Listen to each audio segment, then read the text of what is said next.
नमस्कार दोस्तों, कैसे हैं आप सब। तो दोस्तों, ये रहा आज का एग्ज़ाम जो हुआ क्लास 11th हिंदी इलेक्टिव का।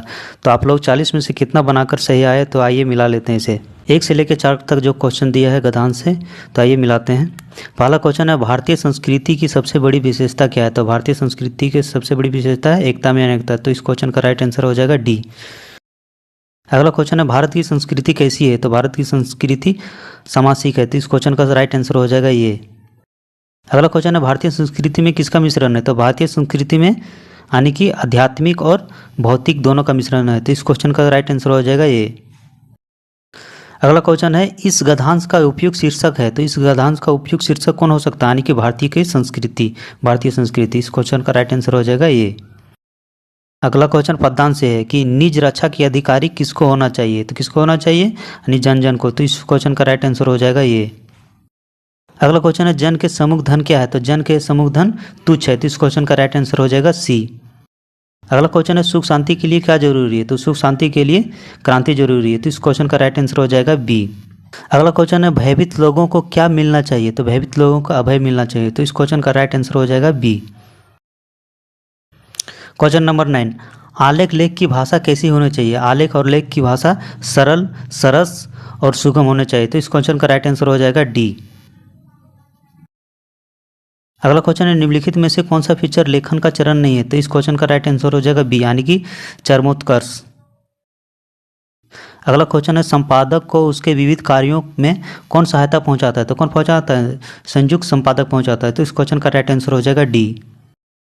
अगला क्वेश्चन है, प्रथम प्रेस आयोग का गठन कब किया गया था। तो 1952 को किया गया था। इस क्वेश्चन का राइट आंसर हो जाएगा ये। अगला क्वेश्चन है, प्रार्थना पत्र में आपका विश्वासी लिखने के बाद किसका हस्ताक्षर होता है। तो किसका हस्ताक्षर होता है, लिखने वाला को। तो लिखने वाला को क्या कहा जाता है, यानी कि प्रेषक कहा जाता है। ये सुबह बताए थे हम। तो इस क्वेश्चन का राइट आंसर हो जाएगा ये। अगला क्वेश्चन है, दैनिक जागरण समाचार पत्र का प्रकाशन होता है। तो इसका राइट आंसर हो जाएगा सी, यानी कि दैनिक।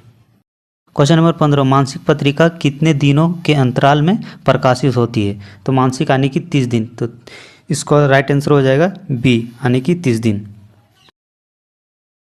क्वेश्चन नंबर 16, समाचार पत्र की आय का प्रमुख स्रोत क्या है। तो विज्ञापन भी है और समाचार पत्र की बिक्री भी है।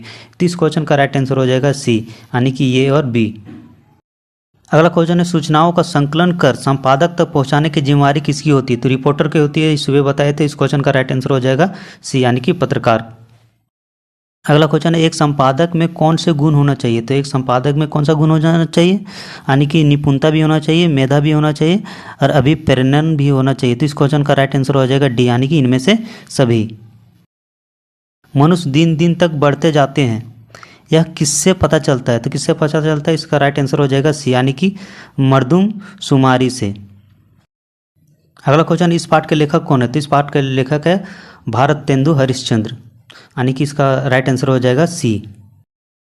अगला क्वेश्चन है, अगर इस बार पीछे पड़े तो कहाँ जाओगे। तो कहाँ जाओगे, अग्नि की रसातल में। तो इस क्वेश्चन का राइट आंसर हो जाएगा बी। क्वेश्चन नंबर 23,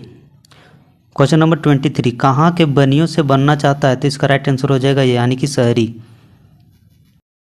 अगला क्वेश्चन है 24, जीवन की उन्नति को क्या रोक दिए। तो इसका राइट आंसर हो जाएगा ये, यानी कि सब साधन। अगला क्वेश्चन है, किसका वितरण समान रूप से होना चाहिए। तो किसका समान रूप से वितरण होना चाहिए, यानी कि आय और व्यय का। तो इस क्वेश्चन का राइट आंसर हो जाएगा ये। अगला क्वेश्चन है, गांव के सब लोग किसके बारे में सोच रहे हैं। तो गांव के लोग किसके बारे में सोच रहे हैं, अपने अपने बारे में। तो इस क्वेश्चन का राइट आंसर हो जाएगा डी।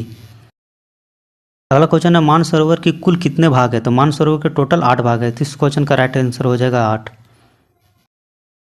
अगला क्वेश्चन है, दोपहर का भोजन का लेखक कौन है। तो दोपहर का भोजन का लेखक है अमरकांत। इस क्वेश्चन का राइट आंसर हो जाएगा सी। अगला क्वेश्चन है, ओम प्रकाश वाल्मीकि की निम्न में कौन सी कृति है जो अपने पाठ्यक्रम में है। तो इसका राइट आंसर हो जाएगा डी, यानी कि खानाबदोश। क्वेश्चन नंबर 30, उसकी माँ पाठ के लेखक का नाम है उग्र। तो इस क्वेश्चन का राइट आंसर हो जाएगा सी। अगला क्वेश्चन है, घर में वापसी नामक कविता के कवि कौन है। तो इसका कविता के कवि कौन है, यानी कि धूमिल है। तो इस क्वेश्चन का राइट आंसर हो जाएगा ये। क्वेश्चन है, भटका मेघ किसकी रचना है। तो भटका मेघ श्रीकांत वर्मा की रचना है। तो इस क्वेश्चन का राइट आंसर हो जाएगा ये। अगला क्वेश्चन है, दीपक नाम की मासिक पत्रिका के संपादक कौन थे। तो इस क्वेश्चन का राइट आंसर हो जाएगा सी, यानी कि ये और बी दोनों। अगला क्वेश्चन है संध्या के बाद कविता के रचयिता कौन है, तो इसका राइट आंसर हो जाएगा ये, यानी कि सुमित्रा नंदन पंत। अगला क्वेश्चन है मकबूल फिदा हुसैन क्या थे, तो वह एक पेंटर थे यानी कि चित्रकारी थे। इस क्वेश्चन का राइट आंसर हो जाएगा ये। अगला क्वेश्चन है बदौड़ा शहर में फिदा हुसैन का क्या था, तो स्कूल था। इस क्वेश्चन का राइट आंसर हो जाएगा ये। अगला क्वेश्चन है दिशाहारा किस मूल रचना से लिया गया है, तो किस मूल रचना से लिया गया है, यानी कि आवारा मसीहा से लिया गया है। तो इसका राइट आंसर हो जाएगा सी। अगला क्वेश्चन है दिशाहारा पाठ के लेखक कौन है, तो इसका राइट आंसर हो जाएगा ये, यानी कि विष्णु प्रभाकर। अगला क्वेश्चन है दिशाहारा किसकी जीवनी है, तो इस क्वेश्चन का राइट आंसर हो जाएगा सी, यानी कि शरद चंद्र चटर्जी की। क्वेश्चन नंबर 40 और सबसे अंतिम क्वेश्चन, एकांकी किसे कहते हैं, तो इसका राइट आंसर हो जाएगा ये, यानी कि एक अंक वाली को। तो दोस्तों आप लोग 40 मार्क्स में से आप लोग कितना मार्क्स सही बनाकर आए, कमेंट करके जरूर बताइएगा। तो दोस्तों आप लोग 40 में से कितना मार्क्स सही करके आए, कमेंट करके ज़रूर बताइएगा।